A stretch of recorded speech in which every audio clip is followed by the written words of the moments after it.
One of the most effective ways to speed up your manifesting efforts is prayer, but not the conventional type. When we think of the term prayer, I think that most of us think of a demand made to a God outside of ourselves to help us go through challenges or to forgive us our sins. That's what I was taught in religion classes in elementary school, and it never really resonated with me. But there is a completely different, and I would even say opposite, perspective on prayer that is rooted in metaphysics rather than religion. And that's the kind of prayer we need to manifest our desires. To explain that other perspective on prayer, I'll share 3 quotes. One from Eckhart Tolle, who's the author of The Power of Now, one from a Tibetan monk, and another one from Neville Goddard. I'll also explain the 2 main blocks to manifestation and how we can remove them to make our prayers work. So the first quote is from Eckhart Tolle, and it's something he shared on an interview on Sounds True.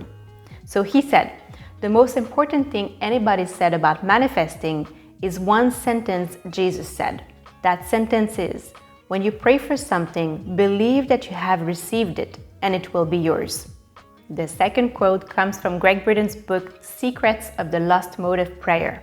In a section of the book, he talks about his encounter with Tibetan monks at a very remote monastery in Tibet. After watching the monks praying and chanting, he asked the abbot what they were doing, and the abbot responded, "When you see us chanting for many hours a day, and when you see us using bells, bowls, and incense, you're seeing what we do to create the feeling in our body. Feeling is the secret." In that same book, Greg Braden also talks about his experience observing Native Americans pray for rain. The Native American elder told him that when they pray for rain, they imagine the rain with all their senses, like the sound and the smell of the rain and the sensation on their bodies.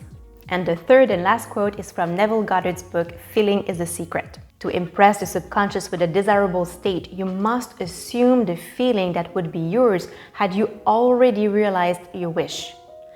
Prayer is the art of assuming the feeling of being and having that which you want.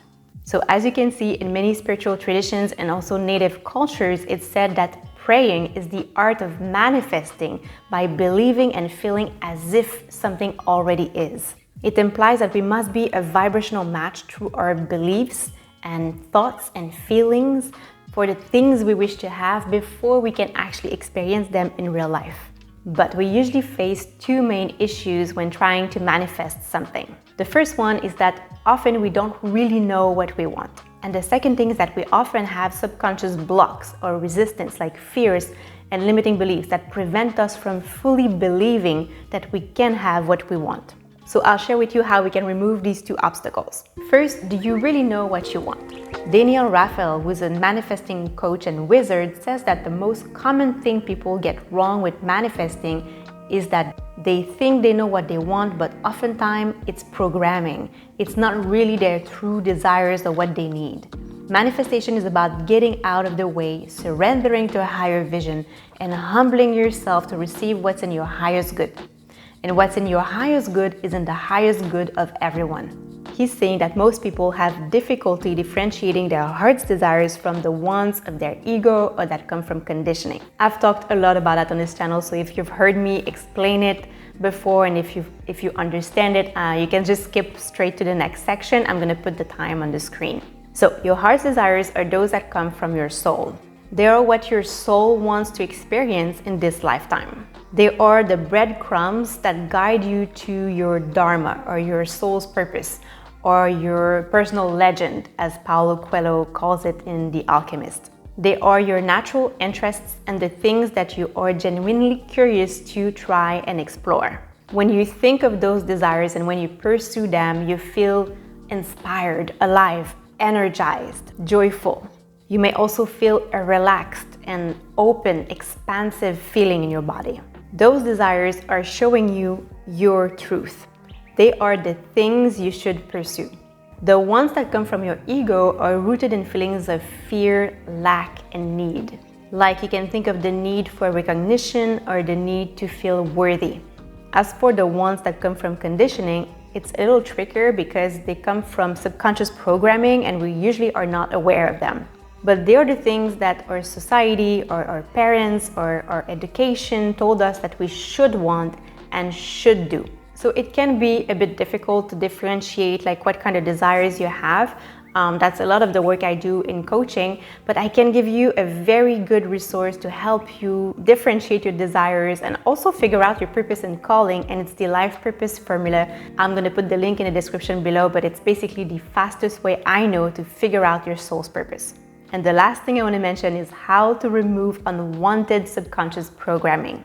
Bruce Lipton was the author of The Biology of Belief, said, when you're struggling to accomplish something, whether it's health or love or relationships or whatever it is, it represents a simple fact. Your subconscious programming doesn't support that conclusion.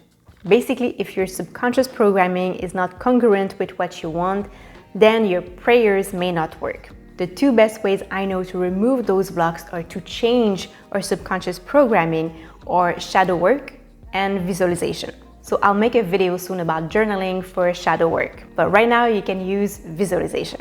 So what you have to do is to visualize yourself having or doing what you want and then feel as if. Feelings of gratitude are very powerful here because we associate gratitude with already having the thing we want. And it's a powerful way to remove the mental blocks because the mind doesn't differentiate something real from something that you vividly imagine.